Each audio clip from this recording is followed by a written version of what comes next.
أشكر الإخوة منظمي هذه الندوة على هذه الدعوة الكريمة وعلى إثارة هذا الموضوع والاهتمام به وتوعية الشارع الكويتي بهذه المسألة المهمة التي أخذت أجهزة الحكومة تضلل الشارع، سواء أن الأبواق القديمة الفاسدة أما استحدث من أبواق جديدة، وحتى للأسف خطب الجمعة.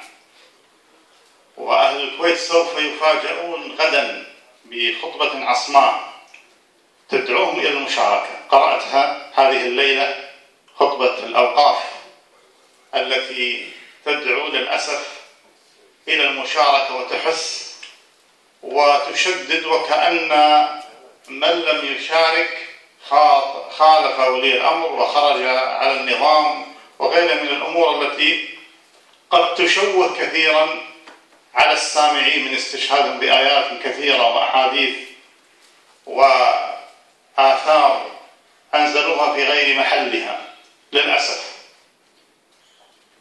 أزمة الكويت ما هي اليوم، أزمة الكويت بدأت من 6 سنوات ونحن على مشارف السنة السابعة. فالكويت عاشت هذه السبع العجاف كما ذكرت كسيني يوسف عليه السلام، لكنها عجاف سياسية. نسأل الله عز وجل أن لا تزيد عن السبع، فدائما وهذه لعلها يعني نستبشر خيرا. الرقم 7 تكرر في القرآن الكريم وفي غيره من الأحداث، حتى الأحداث التاريخية. فلعل هذه الأزمة أن تقف عند 7 ولا تتمدد إلى أكثر من ذلك. هذه الأزمة أنا أقول إن شاء الله أنها خير للكويت، فيها تمحيص وفيها اختبار وفيها تمييز الغث من السمين. وأنتم تشاهدون التمييز في المجلس الماضي 2012 والتمييز الآن. من الذي دخل من المجلس الماضي أو من الذي قبله؟ يعني يوم كان أهل الكويت مقبلين على الانتخابات وجدنا بعد ما فضح القبيضة وجدنا أنهم أحجموا على الانتخابات، ومن دخل في الانتخابات سقط لأنه لفظه الشارع الكويتي.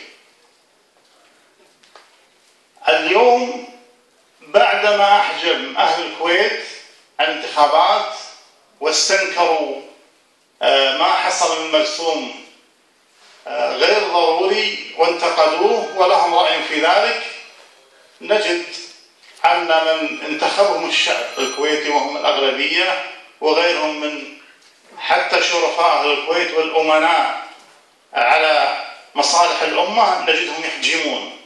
لكن من الذي يظهر في الساحة اليوم وعلى السطح من القبيضة أو ممن تعرف مواقفهم؟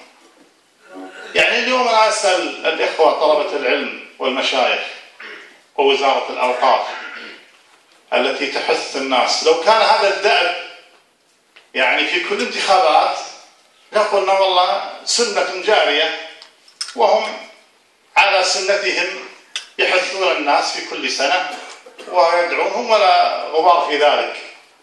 لكن لم تحثون الناس ولم تبينوا لهم الحق من الباطل في السنوات الماضية، وتحثونهم كما ذكرتم في خطبة الجمعة غدا على القوي الأمين وعلى الاختيار الصحيح وعلى غير ذلك. ايش معنى اليوم تحثونهم؟ اليوم يعرفون الكويت ان 13 قبيضة اللي سقطوا في مجلس 2009 هم ترشحوا في هذا المجلس.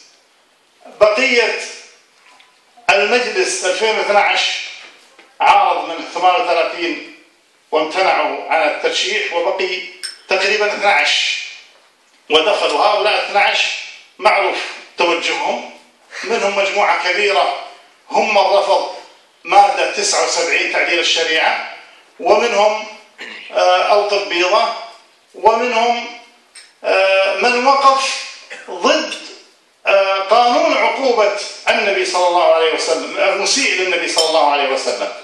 إذا تقفون مع من اليوم؟ مع مجلس اختلطت فيه هذه الوجوه التي اجتمعت عليها جميع الشبهات، الشبهات العقائدية والشبهات المالية، ورفضها الشارع واستنكر فعلهم. لذلك للأسف هذه الأزمة استفدنا منها كثيرا، أنها كشفت الأقنعة وأسقط الأقنعة. نحن إذن لدينا مؤسسات فاعلة وقوية ومؤسسات شرعية وطلبة علم ومشايخ لم نجدهم في وقت حاجتهم عندما احتجناهم في قانون المسيء للنبي صلى الله عليه وسلم. عندما أقر مجلس الأمة لم نجد منهم أحد إلا ما ندر، بل من يحدث الضوضاء اليوم في القنوات وفي الصحف وفي غيرها لم نجده يذهب إلى سمو الأمير كما ذهب غيره من المجموعات التي أثرت في رفض قانون المسيء، قانون عقوبة المسيء للنبي صلى الله عليه وسلم. لن نجد هؤلاء من المشايخ وطلبة العلم الذي يتنقلون اليوم من قناة إلى قناة أنهم يقولون كلمة الحق في هذا القانون، وأنهم يذهبون من مجاميع ويؤثرون على سمو الأمير بأن لا يرفض هذا القانون التاريخي التي استنفرت الأمة من مشرقها إلى مغربها في الإساءة لنبيها عليه الصلاة والسلام. لم نجد لهم موقف. إذا كان عندهم هذه الحيوية وهذا النشاط وهذا العلم الشرعي، كان الواجب عليهم أن يضعون هذا العلم في محله، وكان عليهم في ذلك الوقت وجوبا شرعيا أن يقولوا كلمة الحق وأن يخرجوا في هذه القنوات كما خرجوا اليوم.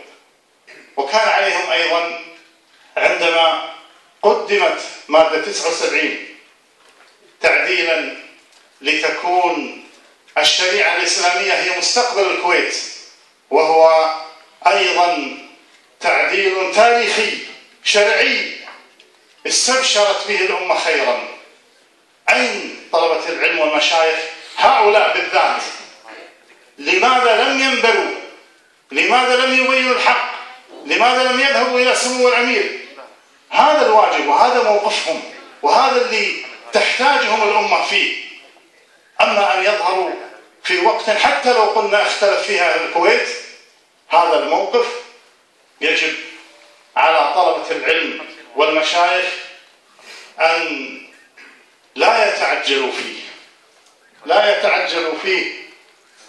وقف الإخوة في الأغلبية وفي مجلس 2009 موقفا مشرفا ومواقف مشرفة تجسدت في هذين القانونين، وفي الإطاحة برئيس الحكومة السابق الذي كان يجعل الكويت ولاية من ولايات إيران.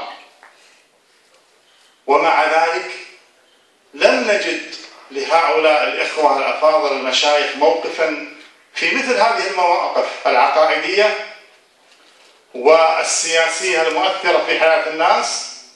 هذا الذي يفترض أن يكونوا فيه. لذلك كذلك وزارة الأوقاف يفترض مثل هذه الخطب الرنانة والعصماء التي خرجت اليوم، لماذا لم تخرج أيضا في أيام سابقة عندما قدمت مادة 79 تعديل؟ لماذا لم يبينوا فيها محاسن الشريعة؟ لماذا لا يبينوا آثارها على المجتمع؟ لماذا لم يبينوا أنها غيبت نصف قرن عن الشعب الكويتي ظلما وعدوانا؟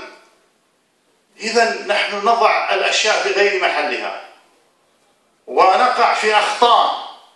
لدينا القدرة ما شاء الله، لدينا المؤسسات تستطيع أن تدافع وأن تظهر جانبا شرعيا مهما، لكنها للأسف المؤسسات وبعض طلبة العلم للأسف أنهم خذلوا الأمة في مواقف والآن يأتون للأمة يريدون من الأمة أن تسمع لهم.